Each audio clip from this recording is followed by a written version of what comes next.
Olá, concurseiro, olá, concurseira. Estamos aqui na Central de Concurso para trabalhar um assunto muito interessante, é o Revendo a Tempo. Revendo a Tempo. Eu sei que a sua prova se aproxima. Você que vai prestar concurso público para o Ministério Público da União, tem que saber, uma das disciplinas que vai cair no seu concurso é arquivologia. E nós iremos, na próxima hora, tratar de assuntos importantes sobre essa matéria. Você que assistiu a aula com a gente aqui na Central de Concurso sabe, nós intercalamos conceitos e questões de prova, mas a estratégia hoje aqui é o seguinte, rever os conceitos, rever a matéria.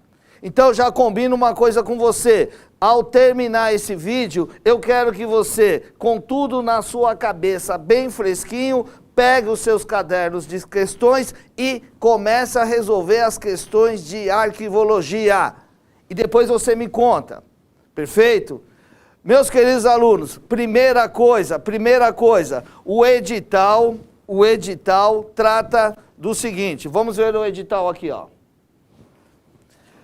O edital de arquivologia está lá na parte de administração e os assuntos aqui discorrem sobre, desde a parte de legislação da arquivologia, como conceitos básicos, passando pela questão de protocolo, o ciclo de vida do documento, gestão de documentos, como a gente pode preservar e manter esses documentos, como podemos restaurá-los. Então, meu querido, o edital está aí, eu falei um breve resumo do edital, e nós trabalharemos esse edital na nossa aula de Revendo a Tempo. Você que vai prestar o concurso do MPU, tem que saber, a organizadora é CESP, chama a sua atenção, certo ou errado, hein? Chama a sua atenção, uma errada pode anular uma certa, então atenção, não chute, essa prova você não pode chutar. Segunda regra de ouro, faça exercícios das últimas provas, suas questões costumam abordar alguns tópicos, não precisa se debruçar sobre o todo edital, pega os conteúdos importantes. Terceira regra, para você se dar bem nessa prova, faça as questões, como o CESP não agrupa as disciplinas, faça as questões mais fáceis na ordem que elas aparecerem. Deixa as questões difíceis para o final. Então, eu costumo, nas minhas aulas, dar essas 3 regras de ouro de cada organizadora. Nessa aula Revendo a Tempo, isso é importante também. Pessoal, quando se fala em arquivologia, nós temos que nos remeter à Revolução Francesa. Professor Eduardo, Revolução Francesa faz tanto tempo, sim, mas lá nasceu os princípios da arquivologia, que na verdade são 2 pontos importantes. Quais são os pontos importantes que a Revolução Francesa determinou e deixou como legado dentro desse assunto que é a arquivologia? Primeiro, é responsabilidade do Estado, a guarda, a organização, a preservação dos documentos. Segundo, esses documentos são guardados, essas informações são guardadas por 2 motivos. Primeiro, para servir de base para a própria máquina governamental funcionar. Segundo, servir de base para a própria máquina governamental funcionar. E também para que você, cidadão comum, eu, cidadão comum, tenhamos acesso aos documentos. Então, guardem isso. Essa é a base da arquivologia. O governo é responsável pela manutenção dos arquivos e esses arquivos são mantidos para você, cidadão comum, ter acesso à informação. Ok? Para começo de conversa, arquivo, conjunto de documentos, quaisquer que sejam suas datas, seus suportes, materiais produzidos ou recebidos por pessoas físicas, pessoas jurídicas, autarquias, órgãos governamentais. Então, meus queridos, você como pessoa física produz arquivo. Um órgão do governo público produz arquivo. Gente, essa definição que você está vendo aí, essa definição, ela é trazida do Dicionário Arquivístico Internacional. Então, arquivo é igual aqui na França, nos Estados Unidos. Conjunto de documentos produzidos por pessoas físicas, jurídicas, órgãos públicos, no exercício das suas atividades. Quando essas pessoas recebem, acumulam os arquivos ou os documentos, é constituído também o arquivo. Não importa o seu suporte, não importa a sua data. Quer entender melhor isso? Olha a característica dos arquivos. Qualquer data, qualquer suporte. O que é suporte? Você vai ver daqui a pouco. Uma informação numa folha de papel é um documento, E documento não importa qual seja o suporte. Uma informação num DVD, num CD, é um documento. No caso do CD, DVD, o suporte é o próprio disco, a própria mídia. Pessoal, não importa o formato que você está vendo aí na nossa animação é um livro. Agora, quer ver outro formato? Jornal. Quer ver outro formato? Um mapa. Isso tudo, pessoal, é um documento e um conjunto de documentos se constitui um arquivo. Outra coisa, o arquivo é de origem. A origem do arquivo pode ser pessoas físicas, pessoas jurídicas, órgãos públicos. Então, a origem do documento, a origem do arquivo também não importa. Outra coisa, diz respeito à natureza dos documentos, à natureza dos arquivos. E isso é um assunto importante. Você sabe que a lei do arquivo acabou de mudar. Então isso vai ser cobrado. Daqui a pouco nós vamos falar da lei do arquivo. Isso com certeza será cobrado também na prova. Então, pessoal, com relação à natureza, nós temos documentos ostensivos, que são documentos liberados. A divulgação desse documento não prejudica o órgão que o divulgou.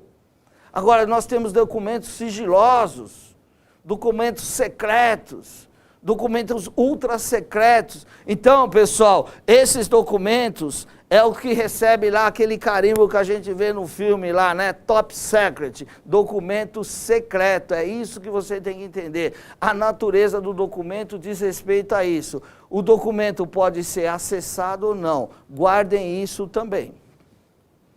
A informação que tem um documento e, consequentemente, forma um arquivo, pessoal, ela pode se apresentar dessa forma.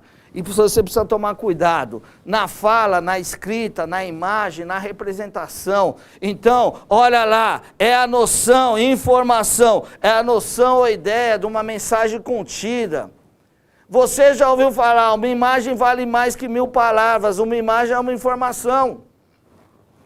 Outra coisa que pode ser cobrado na prova, o que efetivamente é um arquivo? Eu trago para você quatro óticas de um arquivo. O arquivo pode ser conjuntos de documentos relacionados a um determinado assunto. Um arquivo pode ser um documento que está sob custódia.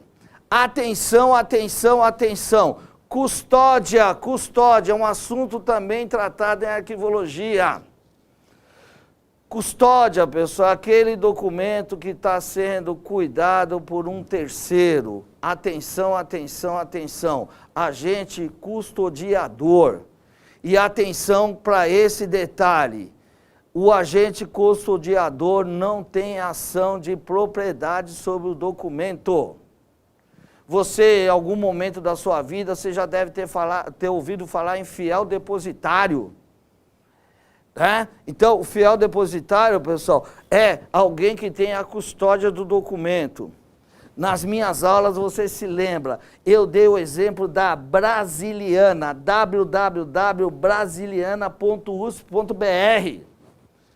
Quem que é a Brasiliana? A Brasiliana é a biblioteca virtual da USP. E por que eu estou falando da Brasiliana nesse exato momento? Ela criou uma biblioteca virtual e tudo isso nasceu com a doação de um brasileiro, pessoal, de uma alma, de um coração fabuloso, que foi José Midrin. Ele doou o seu acervo, a sua biblioteca, para a USP.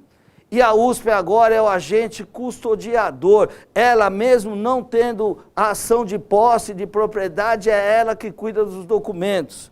E você sabe, um dos assuntos também tratado em aula, digitalização de documentos. Você se lembra, a USP criou lá um robô chamado Maria Bonita, que digitalizou esses acervos. Você se lembra, 30 páginas esse robô digitalizou por minuto. Eu falei isso em sala de aula, com a tecnologia OCR. Então as coisas se amarram, pessoal.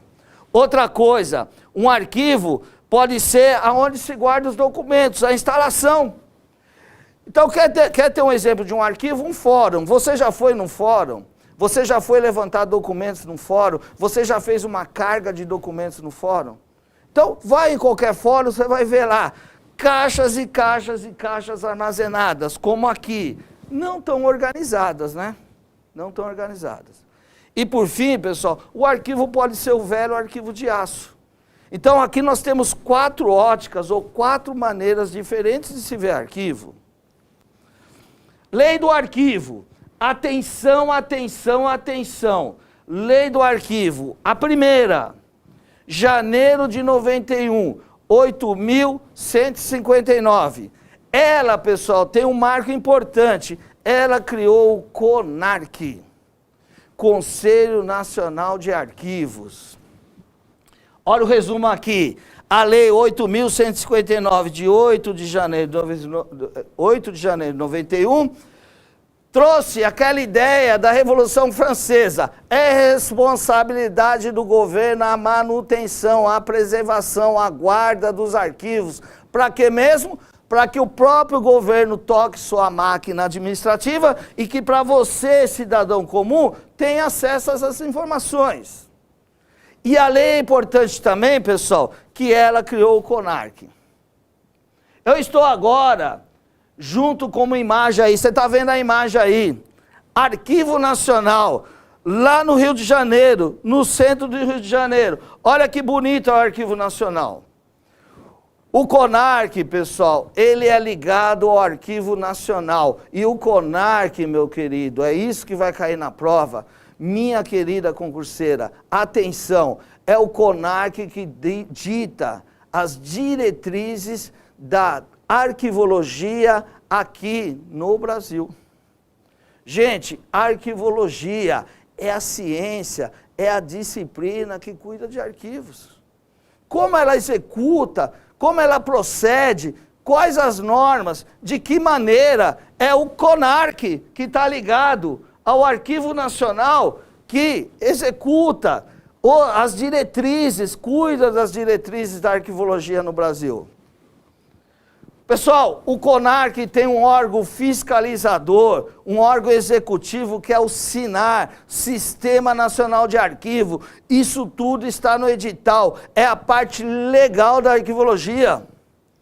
E você vê que o SINAR, o CONARC, ele atua, ou eles atuam, nas diversas esferas públicas, nos diversos poderes públicos. Então essa imagem que você está vendo aí, nos dá a atuação, ou a área de atuação do CONARC, que dita as normas da arquivologia no Brasil, e o SINAR, que executa.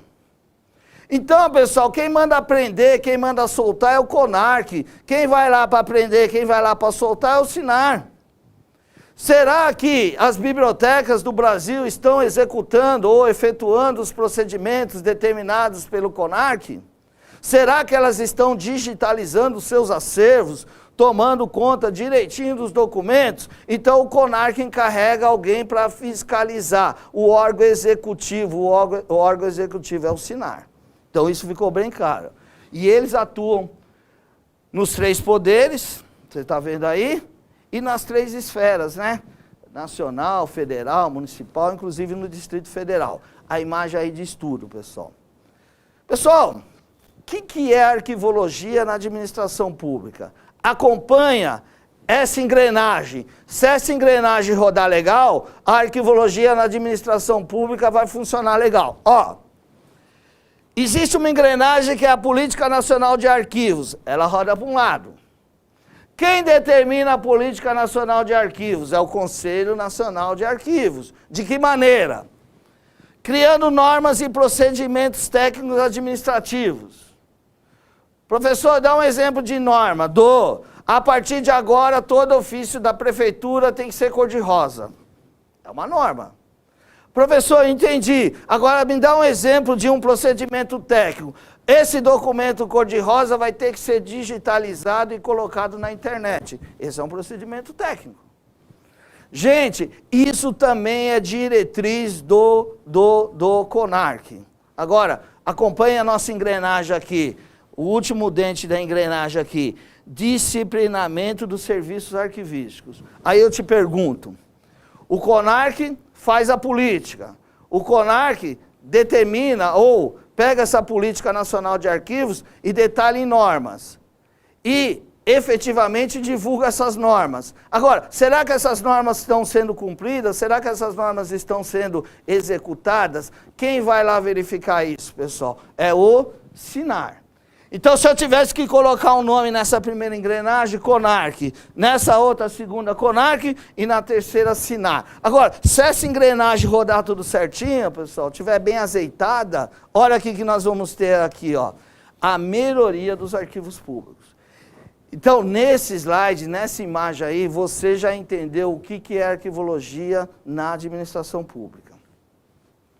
Pessoal, a lei mudou.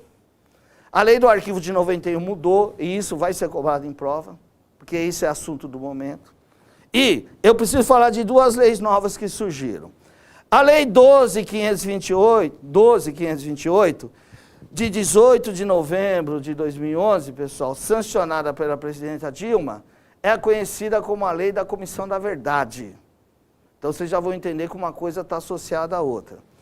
Essa lei, pessoal, ela permite, né, uma comissão foi criada, tal, que se faça a análise de documentos de uma época aí conturbada do nosso país, que envolve de 1946 a 1985. Agora, uma outra coisa importante também que surgiu juntamente com essa lei foi a lei 12.527, que é da mesma data. Essa lei, pessoal, dita como vai ser o acesso das informações a partir da sua promulgação. Mudou tudo.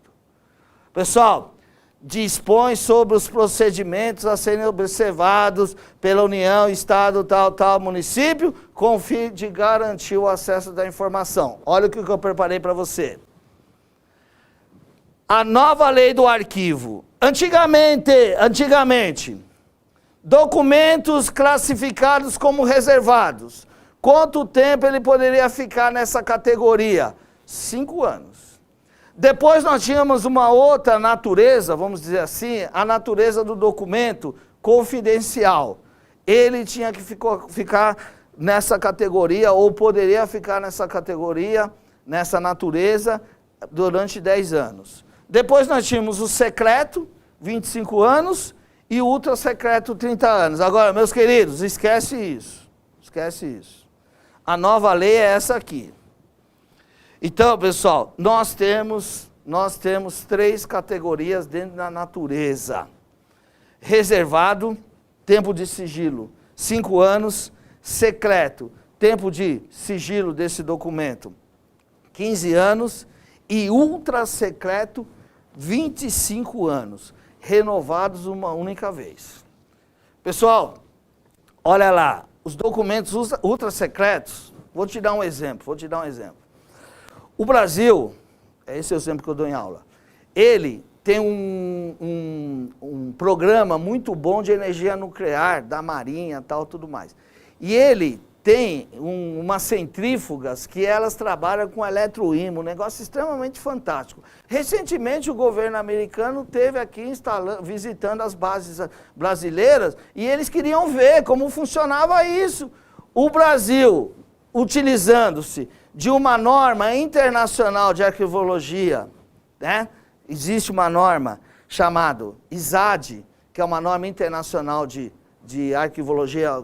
Alguns países, não todos, seguem essa norma, falou não, esse tipo de documento esse tipo de projeto da Marinha e tal, tudo mais, ele se enquadra na categoria de secreto, ou ultra secreto nesse caso. E aí, pessoal, os países podem categorizar os documentos contra secreto e deixá-los sobre sigilo absoluto. Daqui a pouco você vai ver que o governo, o presidente da República tem essa autonomia, tem essa capacidade de fazer isso. Agora, o que é importante é que antigamente os documentos ultra secretos, eles ficavam secretos durante 30 anos, podendo ser renovados ad eterno. E sabe, pessoal, vamos falar aqui, isso é de público. Eu falo isso em sala de aula. Quando essa lei estava correndo no Congresso, dois senadores não queriam que essa lei mudasse. Adivinha quem é? José Sarney e o Collor. Eles não queriam que mudasse. Aí foram entrevistar o Sarney. Sarney, o que está acontecendo? Não, é que tem documentos relacionados à guerra do Paraguai, que se for divulgado pode criar um mal-estar, tal, tudo mais. Então, pessoal, é assim que a coisa funciona. Nosso tempo aqui é curto, na sala de aula a gente conta, os alunos perguntam, é um assunto interessante. Mas vamos dar prosseguimento. Quem determina se um documento é ultra secreto? Está aqui o presidente, vice-presidente, ministros de Estado, comandantes da Marinha, Exército. Esses caras podem falar, esse documento é um documento ultra secreto, vai ficar nessa condição durante 25 anos, renováveis a mais 25. Quem classifica um documento como secreto? Você lembra o secreto aqui, ó? 15 anos. E não pode ser renovado, tá? Quem determina isso?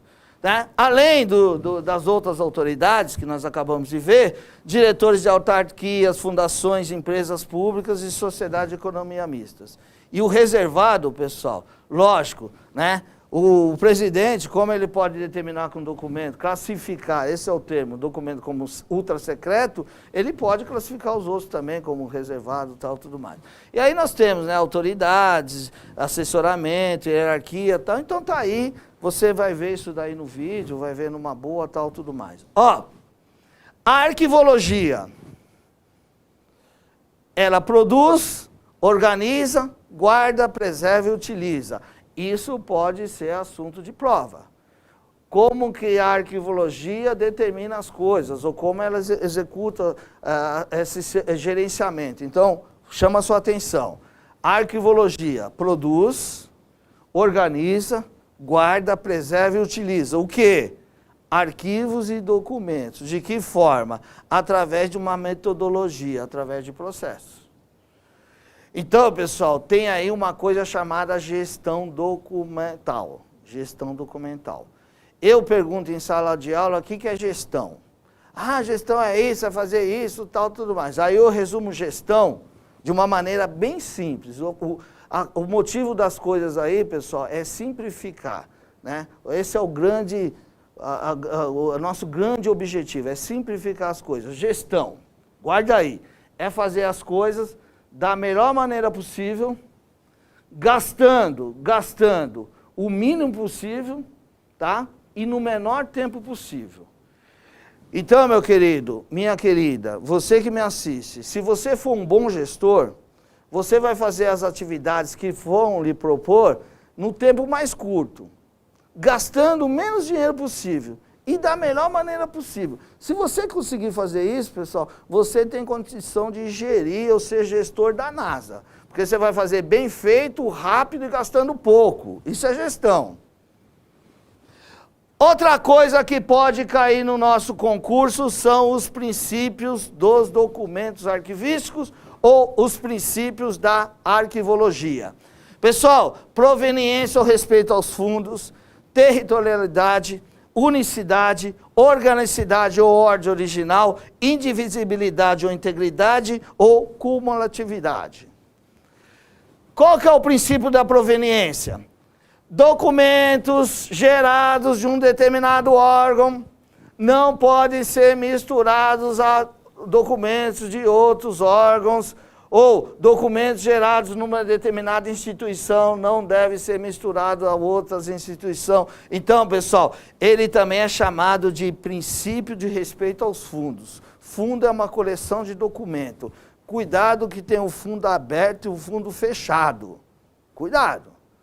Fundo aberto é de um órgão, de uma instituição ou de uma empresa que, por estar ativa, vai continuar recebendo documento. Então, se um fundo recebe documento de forma contínua, ele é um fundo aberto. Se, de repente, um órgão público foi extinguido, nós tivemos aí recentemente o caso do DENIT. O DENIT balançou Departamento Nacional, né, de Transporte Terrestre, tal, tudo aquele NTT, toda aquela confusão, quase que o governo fechou o DENIT. Se o governo fechasse esse órgão, aqueles documentos daquele órgão, aquele fundo pararia de receber documentos. Então seria um fundo fechado.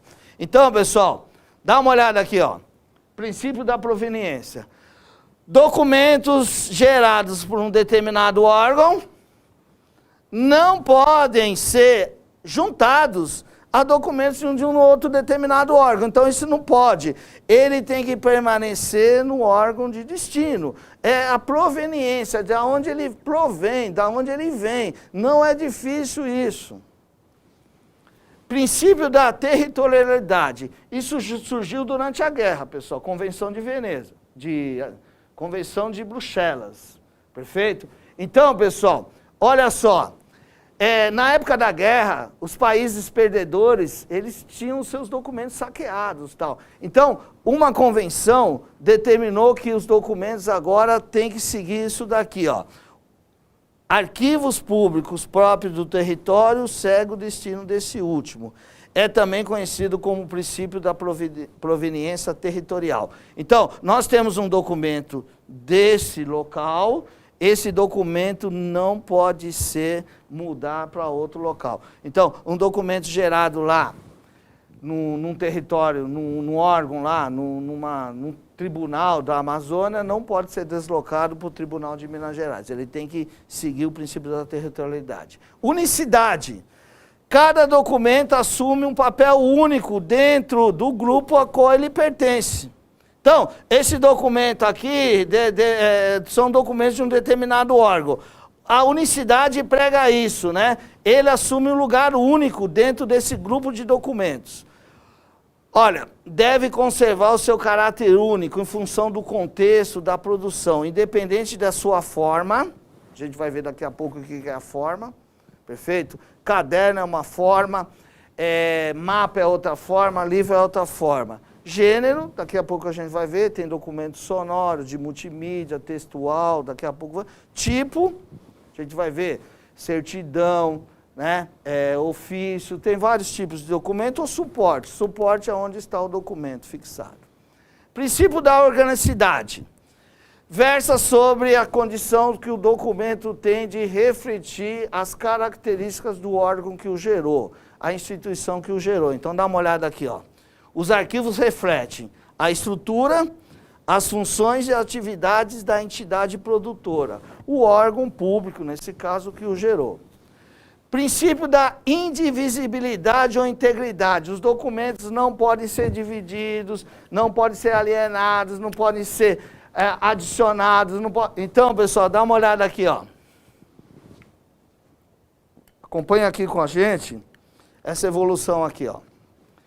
Princípio da indivisibilidade ou integridade. Pode pegar os documentos e dispersar os documentos? Não. Pode mutilar, pegar a parte dele e eliminar? Não. Pode alienar os documentos? Também não. Pode destruir? Também não. Pode ter uma adição indevida, juntar documento de um determinado assunto ou de uma determinada entidade a outros documentos? Não. Esse é o princípio da indivisibilidade. E o princípio da cumulatividade tem a ver ao acúmulo dos documentos, né? O arquivo tem uma formação progressiva, natural, orgânica. Gente, os documentos vão sendo agrupados de uma forma natural. A gestão documental, que é fazer as coisas da melhor maneira possível. Cuidar dos documentos da melhor maneira possível, gastando o menos possível e no menor tempo possível. Dá uma olhada como ela é. A gestão documental é responsável pela produção, pela organização, tramitação dos documentos dentro dos órgãos públicos, pelo uso e pela avaliação. Ela é responsável pelo quê, pessoal? dos documentos, e para isso ela tem a produção, organização, tramitação, uso e avaliação. Agora, cuidado, hein? Pode cair numa prova uma coisa chamada destinação. A destinação do documento tem a ver com o ciclo de vida do documento que eu falarei na sequência. Um documento, pessoal, ele pode ser arquivado ou eliminado. Então, isso tem a ver com o que nós falaremos na sequência. Todo documento é assim. Informação mais suporte, documento. Informação é aquilo que nós falamos, a ideia que pode ser falada, escrita, encenada, tal. Suporte é o meio no qual a informação está registrada. Nesse exato momento, eu pego um aluno que está com uma camisa com uma determinada mensagem e eu falo assim, meu querido, você carrega um documento no corpo. O aluno olha assim e fala, nossa, professor, mas onde está? Eu falo, a sua camisa está escrito aí, I love Nova York, sei lá, está lá. Agora, gente, aquilo que está na camisa do aluno lá é uma informação. O suporte, sabe qual que é o suporte? O tecido da camisa. Isso que está no seu livro aí de arquivologia ou na nossa apostila da Central aí é uma informação. Qual que é o suporte? O papel. A aula que você adquiriu em DVD é uma informação. Qual é o suporte? É o disco de DVD. Pessoal, cuidado com isso. Centros de documentação é onde o documento pode estar. Arquivo. Se um documento está nesse centro de documentação, é que ele tem valor de prova, ele tem valor probatório. Biblioteca, se o documento está nesse centro de documentação, ele tem um papel de instruir, ensinar, e também um certo lazer. É a mesma coisa do museu, pessoal. Se um documento está no museu, eu vou te falar. Uma estátua é um documento. Professor, mas você não falou que todo documento precisa ter um suporte? Qual que é o suporte da estátua? Metal. Metal. Uma tela, olha só que interessante. Uma tela é um documento. Qual que é o suporte? Um quadro, né? Um quadro é um documento. Qual que é o suporte? É a tela. Pessoal, se o documento estiver no arquivo é que ele prova alguma coisa. Se o documento estiver na biblioteca é que ele instrui e ensina. O museu, ele tem mais o caráter de lazer, apesar que a gente acaba aprendendo também. Atenção, atenção, atenção. Classificação do documento. Um documento é classificado pelo formato, o caderno, o mapa, o rolo de filme, o livro, o cartaz, é o formato do documento. Pelo gênero, pode ser textuais, escritos, datilografados, impressos, audiovisuais, cartográficos. Atenção, muita gente acha que documento cartográfico é mapa. Também é, mas uma planta é um documento cartográfico. Eu dei o exemplo, nas obras de manutenção ou nas obras de reforma do Maracanã, eles acharam lá as plantas originais de 1950, lá da construção Maracanã. Tipo de documento classificado, cartográfico. Espécie é a linguagem formal, é a ata, é a portaria, é a certidão, é o ofício, tipo, é a configuração do documento. Então eu posso ter uma portaria de numeração, eu posso ter uma certidão negativa, eu posso ter uma certidão de nascimento, eu posso ter um ofício. Então, o tipo, pessoal, está ligado com a espécie. Então, certidão é espécie. Certidão de nascimento. Nascimento é o tipo. Isso tudo foi trabalhado em sala de aula. Suporte é onde está gravada a informação. Papel, mídia magnética, ótica, filme fotográfico, metal, argila, acabei de falar dela. Forma é uma das formas mais fáceis aí de classificar documento. Rascunho original, cópia. E, fechando, natureza, ostensivos, ordinários ou sigilosos. Muito bem, vamos lá. Pessoal, quando eu falo em arquivologia, eu falo o seguinte, o que se pensou em arquivologia, ou arquivologia, ela tem aí a sua essência, nessa parte da nosso Revendo a Tempo aqui, que fala das fases da sua vida. Gente, documento tem fase. Você sabia que um documento nasce, ele vive e ele pode morrer? Nossa, professor, documento pode morrer? A pergunta que os alunos falam em sala de aula. Isso aqui chama ciclo de vida do documento.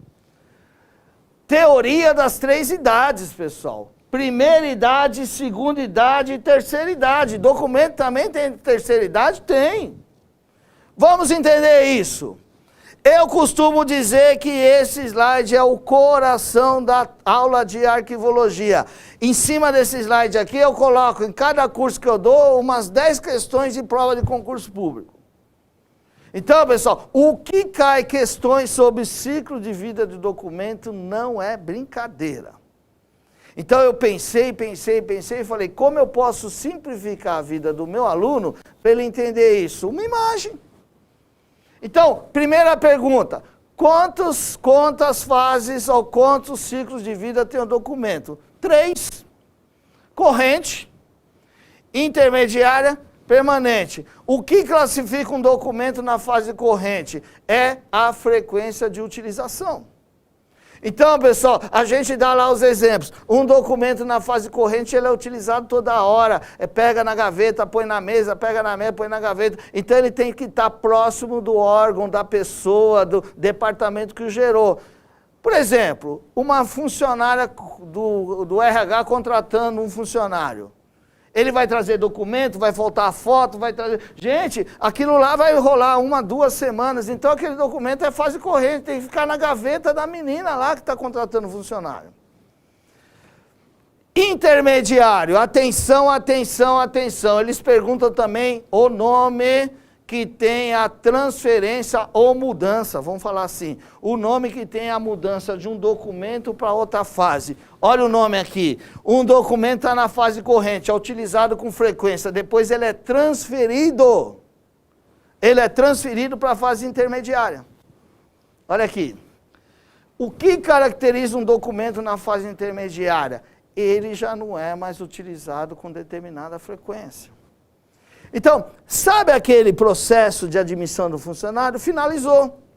A menina tem que ficar com esse documento na gaveta dela? Não, ela manda lá para o outro arquivo, o arquivo setorial. Ela vai alimentar esse documento lá com a RAIS, com o informe de rendimento, com o exame médico que o funcionário vai fazer, de forma temporária, de tempo em tempo. E aí, pessoal, o documento vai para a terceira fase. Mas atenção. A terceira fase a gente chama que o documento é recolhido ou guardado, recolhimento ou guarda. A terceira fase, pessoal, é chamado fase permanente, é quando o documento vai para o arquivo. Agora, presta atenção, um documento só vai para a fase permanente se ele tiver ou valor probatório ou valor histórico. Então, vou te dar um exemplo prático. A carta de Pero Vaz de Caminha. Prova alguma coisa? Ah, professor, prova que os portugueses chegaram aqui, que tinha as índias, não sei, mas tem mais um valor histórico. Pessoal, aquele documento do churrasco de fim de ano da empresa lá, que colocaram lá no quadro, churrasco de fim de ano, aquele documento, onde ele foi parar? Alguém guardou aquele documento? Ele tem algum valor histórico? Ele tem algum valor probatório? Então, atenção, atenção, atenção. A destinação trata do documento ou arquivado ou eliminado. E isso está na fase de ciclo de vida do documento. Um aluno levantou a mão e perguntou, professor, um documento pode sair da fase corrente para a fase permanente de uma vez? Lógico, está aí a representação. Então, ele pode sair da fase corrente, ser recolhido para a fase permanente. Perfeito? Quem vai determinar esses prazos é a tabela de temporalidade. É um instrumento que serve para definir os prazos, é um documento que serve para definir quanto que cada documento vai ficar em cada etapa. Está aí a tabela de temporalidade, pessoal. Tem o assunto, tem o prazos de guarda, quanto que ele vai ficar na fase corrente. Modernização e reforma administrativa, projetos, estudo, normas e similares, fase corrente, 5 anos, fase intermediária, 9 anos, destinação final, guarda permanente. Relatório de atividade, 5 anos na fase corrente, fase 1, 9 anos na fase intermediária, fase 2, guarda permanente. Agora, são passíveis de eliminação relatórios cujas informações encontram-se capituladas em outros locais. Atenção, atenção, atenção. Vai cair para você fases de documento e pode cair para você a tabela de tepolaridade. Sempre cai. Procedimentos para a guarda. Procedimentos para a guarda. Pessoal, protocolo. Protocolo também está no nosso edital. Perfeito? Protocolo também está no nosso edital. Então, meus queridos, protocolo tem essas fases aqui. Recebimento, classificação, registro, movimentação, expedição, arquivamento. Lógico que nas nossas aulas a gente detalhou cada uma dessas etapas, mas fica aí com você, fica aí com você. Guarde isso. Protocolo. A ideia do protocolo, colo é cola, protos é mensagem. Então, é colar a mensagem ou guardar a mensagem. A ideia do protocolo é que essa mensagem ou esse documento, né, esse documento seja recuperado. Nas fases de protocolo, nós temos todas essas etapas aqui, ó. Recebimento, classificação, registro, movimentação, expedição e arquivamento.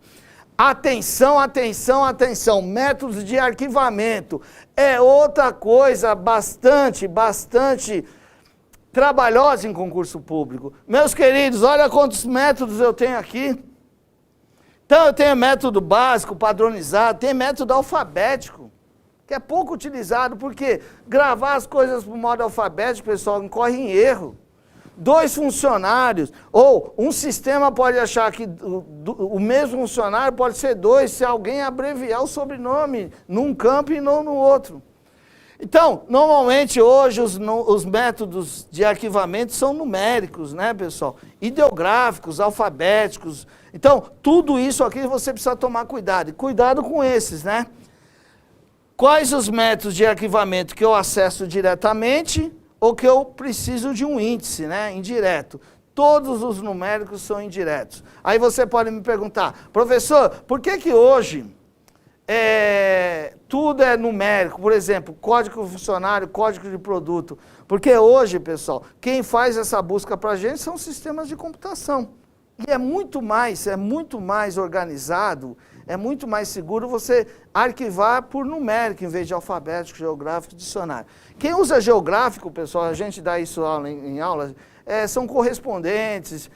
Por exemplo, a Rede Globo, que tem um correspondente na Índia, outro no... Então, ele tem lá, imagino eu, os seus representantes ou correspondentes arquivados geograficamente, por país, cidades e tudo mais. Valor dos documentos. Valores primários ou valores secundários, né? Então, é uma coisa que você precisa tomar cuidado aí, né? Os valores públicos, né? Tem a ver com o valor primário normalmente está na primeira e segunda fase. E o valor secundário é a segunda fase, a terceira fase, que é a fase permanente. A gente explica direitinho isso para vocês também. Toma cuidado. Outra coisa, hein? Preservação, conservação, restauração de documentos. Cuidado. Preservação.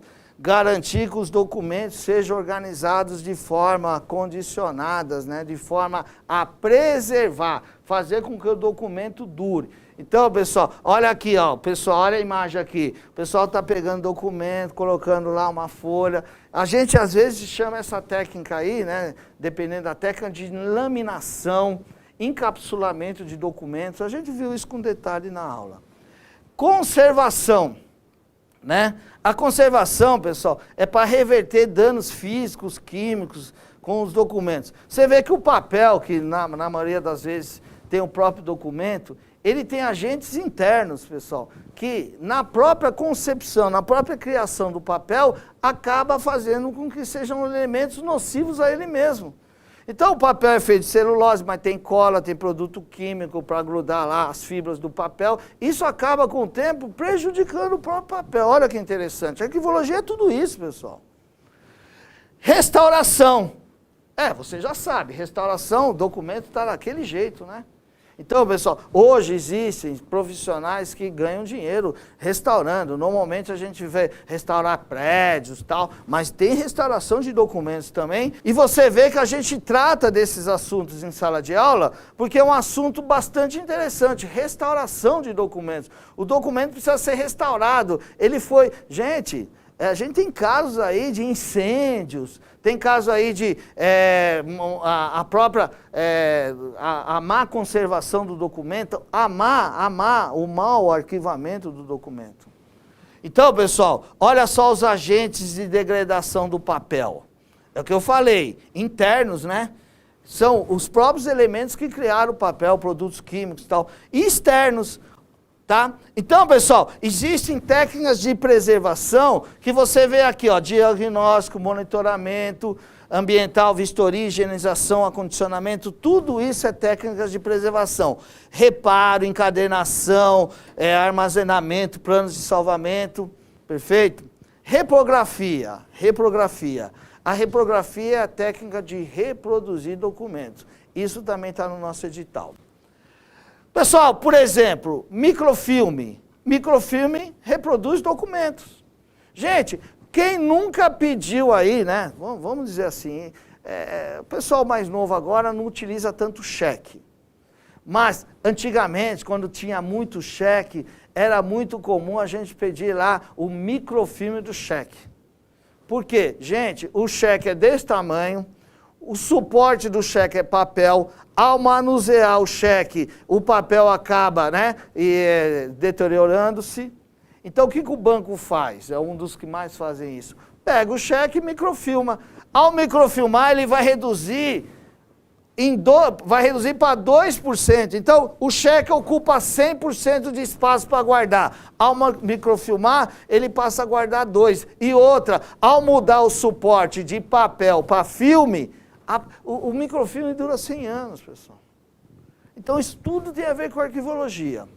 Aqui é a microfilmagem. Esses são aparelhos de microfilmar. Eu fico muito à vontade de falar desse assunto, que foi meu primeiro emprego. Eu era operador de microfilmagem em banco. Conto isso em sala de aula. Então, esses aparelhos aqui, tudo eu conheço, tudo trabalhei e tal. Era bem interessante, tá, pessoal?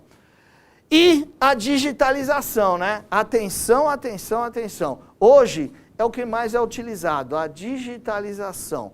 É pegar os documentos e levar tudo para sistemas de computação. Digitalizar os documentos. É assim que a coisa funciona. Então, o próprio governo, o próprio CONAC tem normas lá para digitalizar documentos, você sabe, OCR, scanners, tudo isso é utilizado hoje. Tá?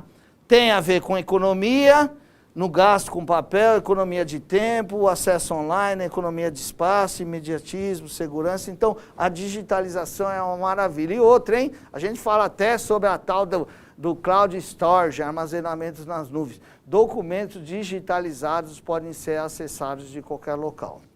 E fechando o nosso curso, esse Revenda a Tempo, a migração. A migração é um processo, só vamos chamar sua atenção, quando você migra um determinado documento para um outro tipo de sistema. Hoje a migração tem muito a ver com a área de informática, né? Quando você migra de uma versão de um software para outra, você migra de banco de dados que estão armazenando documentos para outros tipos de situação de armazenamento e tudo mais. Então, meu querido aluno, minha querida aluna, era isso que nós tínhamos hoje, né? Hoje. Você viu aí que eu liguei no 220 e falei um monte de coisa, tal, por quê? Porque a ideia é essa, é rever a tempo. E o grande problema nosso é o tempo. Agora, faz uma coisa para mim, Pega o seu caderno de questões e manda ver, pessoal. Manda ver e, ó, boa sorte e gabarita lá a arquivologia pra gente. Manda um e-mail para nós depois. Acesse o nosso site, se inscreva no nosso canal do YouTube e é tudo de graça, hein, pessoal? Veja lá aulas com os outros professores e tudo mais. Tem só gente da boa lá, tá? Então, um grande abraço para você.